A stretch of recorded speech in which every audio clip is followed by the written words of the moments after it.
Well, I, 72M, never thought I'd be writing this on Reddit at my age. My daughter helped me set up this account because I needed to get this off my chest. 40 years of teaching high school mathematics, careful saving, and planning for retirement, all gone because I trusted family. I'm using a throwaway account because this is embarrassing enough without my remaining family finding out I'm posting about it online. I guess I should start from the beginning. I retired 5 years ago after 4 decades of teaching at Lincoln High. My wife Martha and I had it all planned out. We'd travel a bit, spend time in her garden, maybe finally take those cooking classes she always wanted to try. We weren't rich, but we had our house paid off, decent savings, and my pension. It wasn't fancy, but it was comfortable. Then Martha got sick. Cancer. It moved fast. Within 6 months, she was gone. We'd been married 45 years. Met when we were both 19 at a church social. She was the prettiest girl there, wearing this blue dress that matched her eyes. Never thought she'd look twice at a skinny math nerd like me, but somehow she did. Losing her 3 years ago left this huge hole in my life. Our house felt too big and empty without her. 4 bedrooms, big yard, it was perfect when our kids were growing up, and later when the grandkids would visit. But alone? Every empty room just reminded me she was gone. The garden she loved started looking shabby because I could never keep up with it like she did. That's when Jake, my oldest grandson, started coming around more often. He'd stop by after work, sometimes bringing groceries or helping with yard work. He got the lawn service to fix up Martha's garden, said it was his treat, wanting to preserve his grandmother's memory. Looking back, I should have seen he was buttering me up, but at the time, I was just grateful for the company. Jake always was the ambitious one. Got his business degree from state, landed a job at some finance company right out of college. Always talked about investments, market trends, cryptocurrency, stuff that went right over my head. My other grandkids were different. Sarah's a nurse, working crazy hours but loving every minute of it. Tommy's 24, still taking community college classes and working at the mall. But Jake seemed to have it all figured out. About a year ago, Jake started dropping comments about my finances.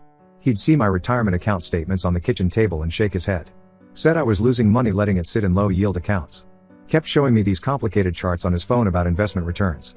I tried explaining that I was comfortable with my conservative investments, Martha and I had planned it that way. But he was persistent. Then he started in about the house. Property taxes in our area had gone up, that part was true. Jake said maintaining such a big house was eating into my retirement funds. He had this whole presentation worked out about how transferring the house to him would protect my assets. Said if I ever needed nursing care, having the house in his name would keep it safe from Medicare. He'd handle all the bills, maintenance, taxes, said I could just relax and enjoy retirement like I deserved. I resisted at first. Kept telling him I needed to think about it. That's when he started with the guilt trips. Said he was hurt that I didn't trust him, his own grandfather. Brought up all the times he'd helped me since Martha died. Asked if I thought he'd ever do anything to harm me. Made me feel like I was insulting him by hesitating. The papers he brought over were thick with tiny print. Jake said they were standard property transfer documents, nothing to worry about. Said he'd had his company's legal team review everything. When I mentioned maybe having my own lawyer look them over, he got offended.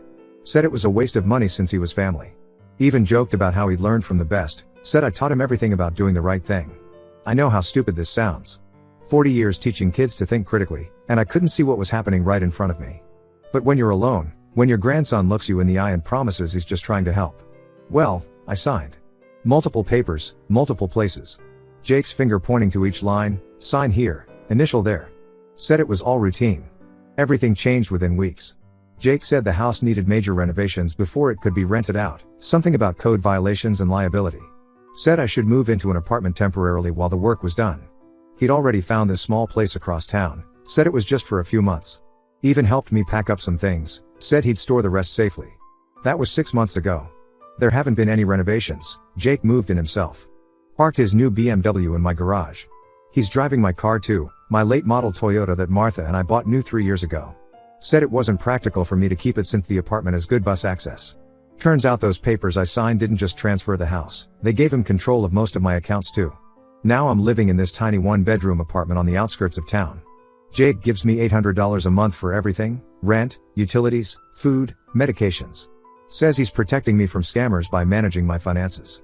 When I asked about my savings account, he showed me some complicated spreadsheet about investment distributions and management fees. None of it made sense.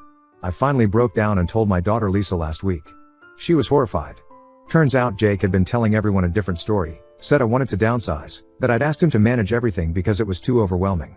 Made himself sound like this caring grandson, sacrificing his time to help his elderly grandfather. Some family members even praised him for being so generous. Lisa's trying to find a lawyer, but Jake was thorough. Those documents look legal, even if they were obtained through manipulation. I handed over everything I spent my life building because I trusted my own flesh and blood. The house Martha and I bought when we were just starting out, where we raised our kids, where she planted her garden, all gone because I was too trusting. I feel like such a fool. 40 years teaching kids about logic and reasoning, and I couldn't see through my own grandson's lies. Now I'm stuck in this cramped apartment while he lives in my house, drives my car, and controls every penny of my money. My daughter says we'll fight this, but I know it could take years. At my age, I don't know if I have years left to fight. Update 1: the last 2 weeks have been an absolute nightmare. After my daughter Lisa helped me file a police report about Jake's financial exploitation, everything went downhill fast. The police basically shrugged it off, said it was a civil matter since I'd signed the documents willingly. One officer even suggested I might want to work things out within the family instead of pressing charges against my own grandson. Jake found out about the police report the same day, probably has friends at the station. He showed up at my apartment unannounced, all hurt and offended. Started this big performance about how betrayed he felt, how he couldn't believe his own grandfather would accuse him of theft. Even brought flowers, like he was visiting some sick relative in the hospital. Then he launched into this rehearsed speech about how he was just trying to protect me from myself. Said I was getting forgetful, making poor decisions. Brought up how I'd missed a dentist appointment last month and sometimes forgot to take my blood pressure medication. Kept saying things like remember when we discussed this about conversations that never happened. Made me question my own memory for a minute. The worst part was when he pulled out his phone and started showing me photos of my old house, his house now, I guess. Had all these pictures of maintenance issues I'd supposedly neglected. A loose gutter here, some peeling paint there. Used them to justify why he had to take over, saying the place was falling apart under my care. Never mentioned that most of those issues started after Martha died, when I was too deep in grief to notice much of anything. What really got me was how he tried to turn this all around on Lisa. Said she was jealous of his success, bitter that he had a better relationship with me than her kids did.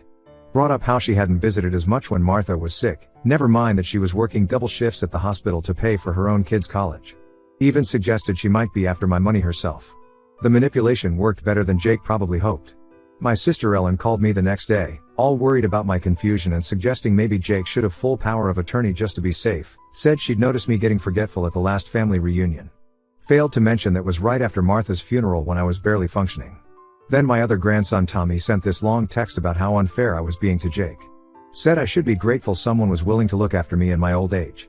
This from the kid who borrowed $5,000 from me last year for community college and still hasn't paid it back. Guess blood really is thicker than water, especially when money's involved. But the real kick in the teeth came when Jake started renovating my house, our house, the one Martha and I bought when we were just starting out. He ripped out her beloved rose garden, the one she tended for 40 years. Put in some tacky hot tub instead. Sold her antique china cabinet that we brought over from England when her mother died. Called it decluttering and modernizing, like he was doing me a favor by erasing every trace of our life together. The lawyer Lisa found says we might have a case for elder financial abuse, but it could take forever to fight it in court. Meanwhile, Jake's burning through my life savings like it's monopoly money. Bought himself a new BMW last week, with my money, of course. When Lisa confronted him about it, he had the nerve to say he was investing in appreciating assets for my benefit. I tried talking to Jake's parents, my son Robert and his wife Susan. That went about as well as you'd expect. Robert got defensive, said Jake would never deliberately hurt me. Susan suggested I might be in the early stages of dementia, making accusations like this. Neither of them mentioned the new car in their driveway, probably another investment courtesy of my savings account. My son, the same kid I put through college by teaching summer school for 10 years straight. The same one who lived in our basement for 6 months after his first divorce, eating Martha's cooking and never paying a dime in rent. Now he's acting like I'm some senile old man who can't be trusted to manage his own life. Lisa's been my rock through all this. Drives me to appointments, helps with groceries when the allowance Jake gives me runs short. She's even working extra shifts at the hospital to help pay for the lawyer. I hate being a burden on her like this, but she won't hear of it. Says family takes care of family, the right way, not Jake's way. The hardest part is feeling so powerless. I spent my whole life being responsible, saving money, paying bills on time, keeping up with home maintenance. Now I have to ask permission to buy new shoes or get my prescriptions filled. Jake looks over every receipt, questions every purchase like I'm some irresponsible teenager. More updates will come as things develop. The lawyer says we need to document everything, build a solid case. But at my age, I don't know how much fight I have left in me. Sometimes I wish I could just wake up and find out this was all some bad dream, that Martha's still here and our family hasn't been torn apart by greed. Update 2: everything finally came crashing down last week, but not how anyone expected. My granddaughter Sarah, who'd been working crazy hours at Metropolitan Hospital, came home early from her night shift and spotted Jake at the coffee bean near the hospital. He was meeting with some guy in an expensive suit, which wouldn't have caught her attention except she recognized the man from somewhere. Turns out the hospital had sent around a warning email about this character, James Morrison, a supposed investment advisor who'd been targeting elderly patients. Sarah told me she almost confronted them right there, but something made her hold back. Instead, she sat in the booth behind them and recorded their entire conversation on her phone. What she heard made her sick. Jake was laughing about how easy it was to manipulate me. Called me a senile old fool who'd sign anything if you acted concerned enough. Said I was so desperate for attention after Martha died that I practically handed him everything on a silver platter. The worst part was when he started bragging about his technique, how he'd slowly isolated me from family, planted seeds of doubt about my memory, made everyone think I was losing it. Morrison seemed impressed. Said Jake was a natural at this, better than his other associates. They talked about other seniors they'd scammed together, at least 4 others besides me. Jake had apparently been Morrison's inside man, using his clean-cut appearance and financial background to gain trust. They were planning to sell my house once the market improved, split the profits. Sarah took the recording straight to the police. Suddenly they were a lot more interested than when I tried reporting it before. Turns out Morrison was already under investigation for elder fraud in 3 counties, but they could never prove anything. Jake's name had come up in those cases too, always as the concerned grandson or nephew who'd helped the victim manage their assets. The police got a warrant to look at Jake's financial records. Found out he'd been running this scam for 2 years, even before Martha died. He'd targeted other seniors through his investment firm, but I was his biggest score yet. Over $800,000 in assets when you counted the house, savings, and investments. Lisa drove me to the police station to make a formal statement. Walking in there, seeing Jake in handcuffs, I thought it would feel good, like justice. Instead, I just felt tired. He wouldn't even look at me, just stared at the floor while they read the charges. Financial exploitation of an elder, fraud, conspiracy, the list went on. The family's in chaos. Robert and Susan are in denial, saying Jake must have been framed or pressured into it by Morrison. Ellen called crying, apologizing for not believing me. Tommy sent a text saying he felt like an idiot for defending Jake. Sarah's being hailed as a hero, but she says she just did what any decent person would do. The police found records of other victims in Jake's computer files. Detailed notes about how to gain trust, which documents to use, even scripts for manipulating family members. He had everything planned down to the smallest detail. The detective said it was one of the most sophisticated elder fraud operations she'd seen. They froze all Jake's accounts, including my old ones he'd taken control of. The legal process to get everything back in my name is starting, but it's complicated. Some of my money is just gone, spent on Jake's luxury cars, fancy vacations, and who knows what else. The house is still legally his for now, though the court put a hold on any sale. Morrison rolled over on Jake fast, took a plea deal in exchange for testifying. Said Jake was the mastermind, approached him with the scheme already planned out.